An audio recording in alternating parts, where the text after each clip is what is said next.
To all Iranian patriots, keep protesting, take over your institutions if possible, and save the name of the killers and the abusers that are abusing you. You're being very badly abused. If the numbers are right now, I hear 5 different sets of numbers. I hear numbers, look, 1 death is too much. But I hear much lower numbers, and then I hear much higher numbers. But I say save their names because they'll pay a very big price. And I've canceled all meetings with the Iranian officials until the senseless killing of protesters stops. And all I say to them is help is on its way. You saw that I put tariffs on anybody doing business with Iran. Just went into effect today. And I say make Iran great again. You know, it was a great country until these monsters came in and took it over.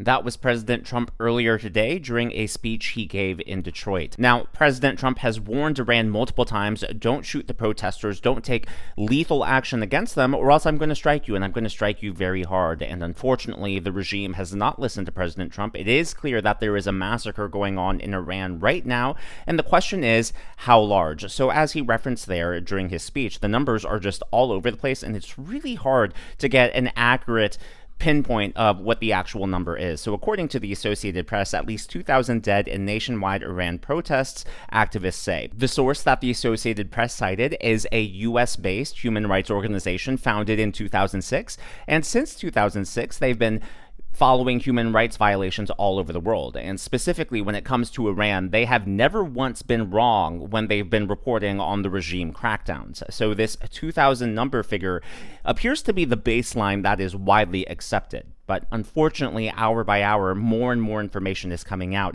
and this death toll, this massacre, just appears to be getting worse. According to CBS News, over 12,000 feared dead after Iran protests, as video shows bodies lined up at morgue. And if you take a look at the final sentence of this opening paragraph, with phone lines opening back up for calls from inside the Islamic Republic, 2 sources, including one inside Iran, told CBS News on Tuesday that at least 12,000 and possibly as many as 20,000 people have been killed, and multiple news sources have already been confirming that 12,000 number. Now, even if 12,000 isn't accurate and it's just the 2,000, I mean, that puts it in the same ballpark as 9/11. And here, undoubtedly, unquestionably, the people are being killed by their government. They are being shot and hunted down in the streets. And the reason we can't get a reliable, accurate number is because Iran has shut down internet, cell service, and even with Starlink in place, it's just been really difficult for information, for footage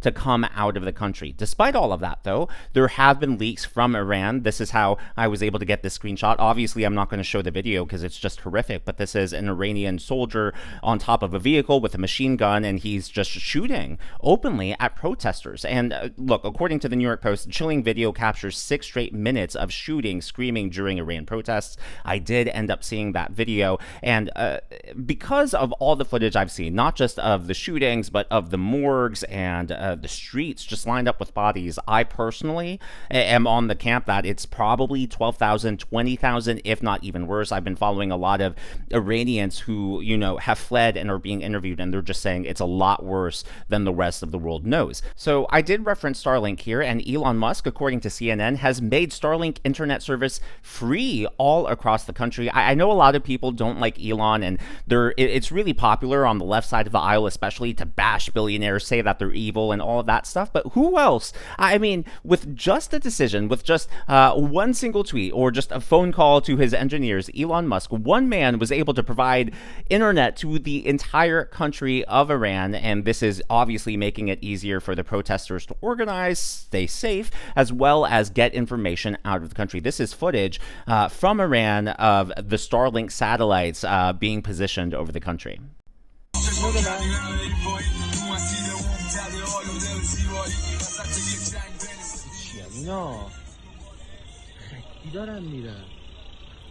Just a really cool, awesome sight, and to me, it's almost as if in real time Elon Musk is becoming the real life version of Bruce Wayne. Despite Starlink being in place, though, it's unfortunate because there are rumors that machines from China are being brought into Iran, and we do know for a fact that Iran has somehow crippled Starlink. Now, what's scary about this is Starlink has become synonymous with censorship-proof connectivity. Basically, in Europe, for example, they're trying to crack down on free speech. You can't even post inappropriate jokes on social media, whatever that term means. Whoever gets to decide what inappropriate is. And so if Iran somehow is able to shutter access to Starlink, it's really scary for the rest of the world. But like I said, I personally doubt that Iran has that technological capability, and there have been rumors that those Starlink jammers have been coming from China. So all of this still leaves the question, what exactly is President Trump going to do, and when is he going to do it? So when he was leaving Detroit and headed back to the White House, he was stopped by the press. They asked him a few questions, and he gave us a little bit of a timeline, a little bit of an insight into what he's thinking. So we had great numbers introduced today. We had a wonderful speech in front of great people in Detroit, mostly in the car business, and we're setting records in manufacturing. It's going very well. I think people appreciated what I had to say in terms of the numbers. So we're very happy about that. I'm going back to the White House now. We're going to look at the whole situation that's going on in Iran. It's really bad stuff. Minnesota is going to have to take care of itself for a little while. We have tremendous theft and fraud going on in that state because you have an incompetent governor, grossly incompetent governor, and a corrupt governor. But we'll straighten that out. But Iran is on my mind when I see the kind of death that is happening over there, we think. So we're going to get some accurate numbers. I'll have it in about 20 minutes. We'll get some accurate numbers as to what's happening with regard to the killing. The killing looks like it's significant, but we don't know yet for certain. I'll know within 20 minutes.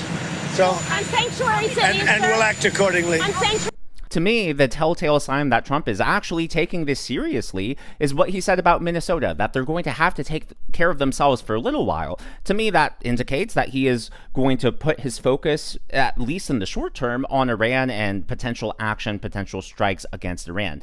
Now, we should know this because President Trump has been a man of his word in his second term. If he says something, I mean, he delivers. No matter what you think about President Trump, whether you support him, whether you hate him, one thing you can't deny is that when he says something, you have to take him seriously. Now, it's not just that statement. We also have other indications that a strike may be coming soon. Just take a look at this. U.S. citizens should leave Iran now, says the U.S. State Department. It's not just our State Department. Apparently, France and Germany have evacuated their embassies, pulling out their non-essential personnel, as well as telling their citizens to leave Iran as soon as possible. Now, I personally would have thought that they would have evacuated weeks ago, but the fact that this is all happening today, again, hints to me that there's probably some sort of chatter, official chatter, happening behind the scenes. Now, speaking of embassies, over in Canada, I mean, take a look at this. So this is the U.S. consulate in Toronto, and these are pro-Iran protesters, many of them who are Iranian. Listen to what they're chanting here.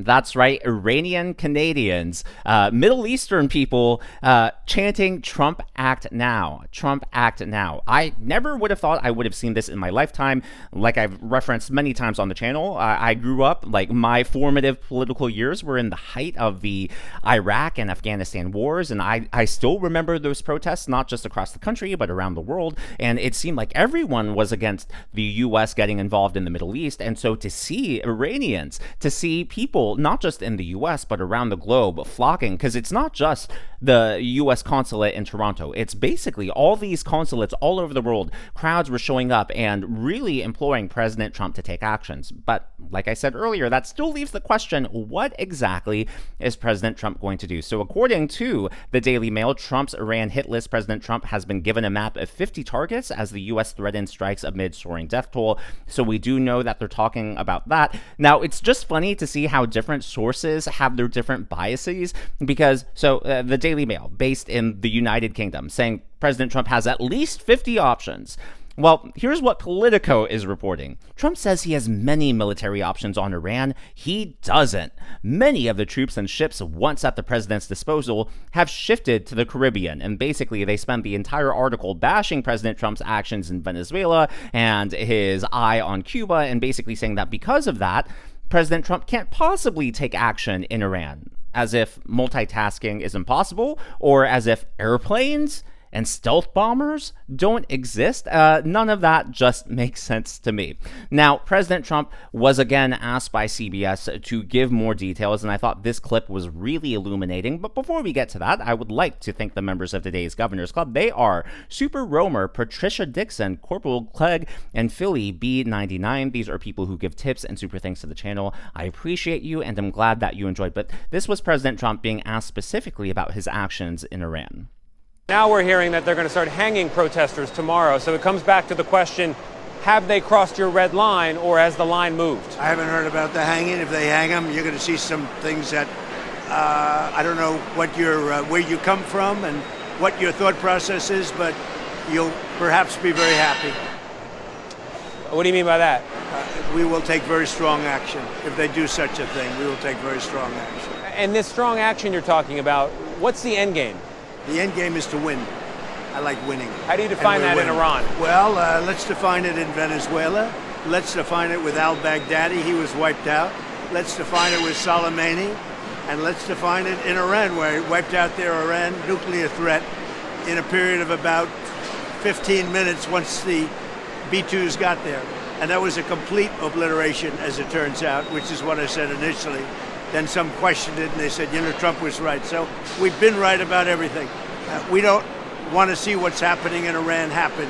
And, if they want to have protests, that's one thing. When they start killing thousands of people, and now you're telling me about hanging, we'll see how that works out for them. It's not going to work out good. So as far as the hanging, this is what he's referring to. Iranian man faces execution after joining anti-regime protests. This is Irfan Soltani. He is only 26 years old. He is Iranian. He's not an outside agitator, who went into the country. I know he looks white, but he's Iranian. And he was captured along with many others. And the trial was very quick. What's actually really sad was that the government, after they convicted him and found him guilty and sentenced him to be hung tomorrow, is his family was there, and they only gave him 10 minutes to say goodbye to his family. So that's really sad. But when you take a look at the massacre that's happened, we hear these numbers, 2,000, 12,000, 20,000. No matter how you look at it, it is just jarring, right? That is a terrible loss of human life. But it is hard to put an image to, right? Numbers are so impersonable, and the story of this man has really lit the internet up. And I think it's because you can actually put a face, you can put a name to these victims. And so this has really riled people up. And now I'm sure President Trump has been briefed on the situation. And so it'll be interesting to see if he takes action before it happens, or if this is, specifically the red line. We'll see in the coming days. I don't pretend to know everything, but I do think it's more likely than not that something will happen soon. Now, last but not least, take a look at this from the New York Post. Don't make the mistake Obama did, Mr. President. Enforce your Iran red line. And the author here, Ahmad Sharawi, so he obviously has an Arab ethnic background. So it's just, to me, really eye-opening to see so many Iranians begging President Trump to take action now, and asking for the U.S. to get involved. And personally, I hope that we do. Obviously, I don't hope for boots on the ground. I don't hope for Iraq 2.0. But if we can pull off what we did in Venezuela, then hey, I'm all for it. As always, though, all of this is just my analysis and commentary. This is what's happening in the world of politics from my point of view, and I would love to hear from you. So what do you think? If President Trump takes action, will you support it, or are you against intervening in Iran? Let me know your thoughts down in the comments below. So my personal thought is this. Number one, President Trump gave a red line to Iran. If you shoot protesters, we are going to strike you. So I personally think, especially as the president of the United States, if you put a red line down, you have to enforce it. It's not just about Iran. This is about other players in the world. This has to do with Russia and China and your negotiating power, whether or not other countries can take you seriously, whether they can trust your word. And so the fact that he said weeks ago, I think that we strategically have an obligation to enforce that red line. On top of that, you know, if you tell protesters we're coming, help is on the way, forget about politics. I think that if you promise that to me, I think you now have a moral obligation to fulfill that, because they are now going out in the streets when they're literally putting their lives on the line. Now, you can have whatever thoughts you have about interventionism and all of that, and I obviously have my thoughts as well. But that's sort of where I stand on the issue. And I don't think it has to be a U.S.-led regime change, right? The difference here between this and Iraq is that the people of Iran are out in the streets. They are forcing their own revolution. And so if we do step in, I don't think it's to spearhead this movement. I think rather, you know, we're sending weapons to Ukraine. Why can't we just drop a whole bunch of guns in Iran? Or, you know, I've read about different technology capabilities we have. It's almost, there's one that's almost like a reverse EMP, where it's like, what if the government actually restores fully the internet access for the people, right?